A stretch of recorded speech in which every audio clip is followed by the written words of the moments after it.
पहलगाम आतंकी हमले के बाद भारत ने ऑपरेशन सिंदूर के माध्यम से पाकिस्तान के आतंकी ठिकानों पर जबरदस्त कार्रवाई की। इसके बाद भारत और पाकिस्तान में युद्ध जैसे हालात रहे।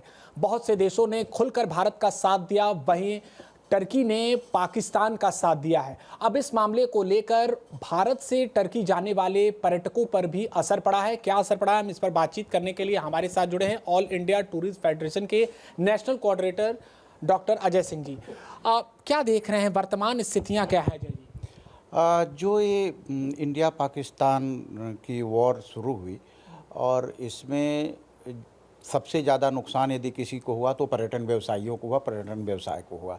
लेकिन एक चीज़ जो इस बार देखने को मिली वो अन्य बार से एकदम अलग है, और वो ये है कि जो आउटबाउंड वाले टूरिस्ट थे जो कि भारत से टर्की जाते थे, अजरबैजान जाते थे, उन्होंने चूँकि टर्की और अजरबैजान ने इस बार ऑपरेशन सिंदूर के समय पाकिस्तान का समर्थन किया, पाकिस्तान का साथ दिया, इसलिए यहाँ के जो पर्यटक जो जाते थे टर्की और अजरबैजान, उन्होंने सीधे सीधे कहा कि हम बायकॉट करते हैं, हम टर्की और अजरबैजान की यात्रा नहीं करेंगे। सामान्य दिनों में अगर एक वर्ष में बात कर ली जाए तो कितने जाते हैं, और अब क्या शुरुआती आप रुझान देख रहे हैं कि कितना फ़र्क पड़ा है? देखिए, जो भी डाटा इकट्ठा होता है वो अप्रैल टू मार्च का डाटा इकट्ठा होता है, और पिछली बार का हम देखें कि अप्रैल 2024 से मार्च 2025 तक का, तो पूर्वांचल से ही लगभग 37,500 टूरिस्ट टर्की और अजरबैजान की यात्रा पे गए थे। और इस बार क्या देख रहे हैं, क्या कुछ लोगों ने कैंसिल भी कराया है? लगभग अब तक जो कैंसिलेशन है 15,000 के आसपास कैंसिलेशन हुए हैं, जो एक बड़ी संख्या में कैंसिलेशन है। 15,000 के आसपास कैंसिलेशन हुए हैं और बड़ी संख्या में कैंसिलेशन है। और सबसे बड़ी चीज़ कि जो बड़ी कंपनियां हैं जैसे कॉक्स एंड किंग है, इज माई ट्रिप है, SOTC है, ये लोग खुल के सामने आए और इन लोगों ने कहा कि जो भी लोग कैंसिलेशन यदि करवाते हैं तो हम पूरा का पूरा रिफंड देंगे विदाउट एनी डिडक्शन। एयरलाइंस भी जैसे एयर इंडिया है, तो एयर इंडिया भी आप देखे होंगे कि उन्होंने भी अनाउंस किया कि कोई भी यदि कैंसिलेशन होता है तो उस पर हम कैंसिलेशन चार्ज नहीं लेंगे। 100% रिफंड वहाँ भी मिल रहा है। तो कुछ एयरलाइंस, कुछ ट्रैवल कंपनियाँ ये खुल के सामने आई हैं। ये जो देशभक्ति की भावना, एक नेशनलिज्म की भावना लोगों में उमड़ी है, ये सब उसी का परिणाम है। और आज ये समझिए कि अजरबैजान जो कि टर्की का पिछलग्गू है, उसका तो अपना कोई अस्तित्व है नहीं।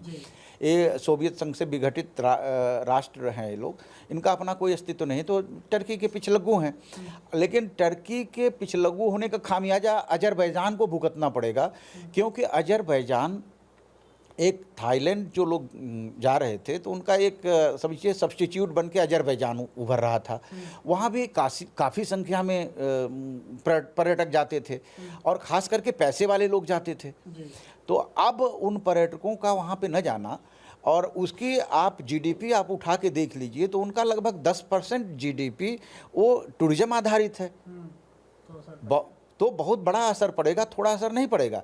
अरे किसी राष्ट्र का GDP का आप देखिए रक्षा क्षेत्र में कि कितना हम वो देते हैं, तो 3% तक है, मैक्सिमम 5% तक है जो ऑल ओवर वर्ल्ड लें। तो आप 10% किसी राष्ट्र की GDP टूरिज्म पे हो और उस पे यदि प्रहार हो तो ये तो अपने आप में एक मिसाल है। और निश्चित तौर पर एक अंतिम सवाल कि पूर्वांचल के दृष्टिकोण में हम बात कर रहे हैं, तो जो आपने बताया कि तकरीबन 15,000 लोगों ने अभी शुरुआती दौर में ही कैंसिल करा दिया है, तो उसमें कौन कौन से शहर हैं पूर्वांचल की बात करें? खास करके वाराणसी तो भाई सेंटर रहा ही है, लेकिन जो लोग इधर जाने वाले हैं उसमें देखिए एक बेल्ट है वाराणसी से लखनऊ तक का, और वो बेल्ट आप ऐसे कर सकते हैं वाराणसी, आजमगढ़, मऊ, गोरखपुर, बस्ती, श्रावस्ती, लखनऊ, ये पूरा ये बेल्ट देखिए इस तरह से है।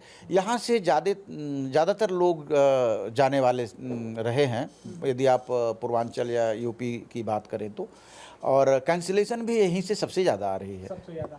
और जो टर्की से यहाँ पर आने वाले या उस देश से जो आने वाले पर्यटक हैं, क्या उन्होंने भी, क्योंकि स्वाभाविक तौर पर जो पर्यटक आने वाले हैं, भारत ने तो सबका स्वागत किया है, लेकिन जो मौजूदा स्थिति है, क्या उनको भी ये एहसास हो रहा है कि अब भारतीय उनके लिए वो मन में वो बात नहीं रख रहे हैं, वो प्रेम नहीं है। देखिए, हमारी तो संस्कृति रही है अतिथि देवो भव, हम तो सबका सत्कार करते हैं, दुश्मन को भी माला पहनाते हैं।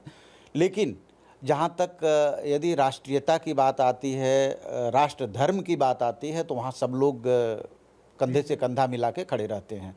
उसमें आप कहीं से को इस बार तो सब लोगों ने दिखा दिया, या तो हिंदू, मुस्लिम, सिख, ईसाई जो भी रहे हों, सब लोगों ने कंधे से कंधा मिलाया। पूरी पार्टियां कंधे से कंधा मिला के राष्ट्र प्रेम को जो है एक मिसाल पेश की। लेकिन जो टर्की की बात रही है, टर्की से भी अच्छे खासे संख्या में टूरिस्ट आते हैं इंडिया। और पिछली बार यदि आप बनारस, एक जो टूरिज्म का हब है, यहाँ की बात लें तो लगभग 7,500 टर्किश आए थे बनारस। लेकिन इस बार कुछ असर जरूर पड़ेगा, क्योंकि जब आप जाना बंद कर रहे हो तो उधर से भी उसका कुछ न कुछ प्रभाव पड़ेगा ही। अभी तो शुरुआती महीने में ही 15,000 लोगों ने कैंसिल करा दिया, तो ये तो बड़ी बात है। देखिए, इधर से तो करवा दिया, लेकिन उधर से जो टूरिस्ट आते हैं टर्की से, उनका सीजन होता है अक्टूबर से मार्च।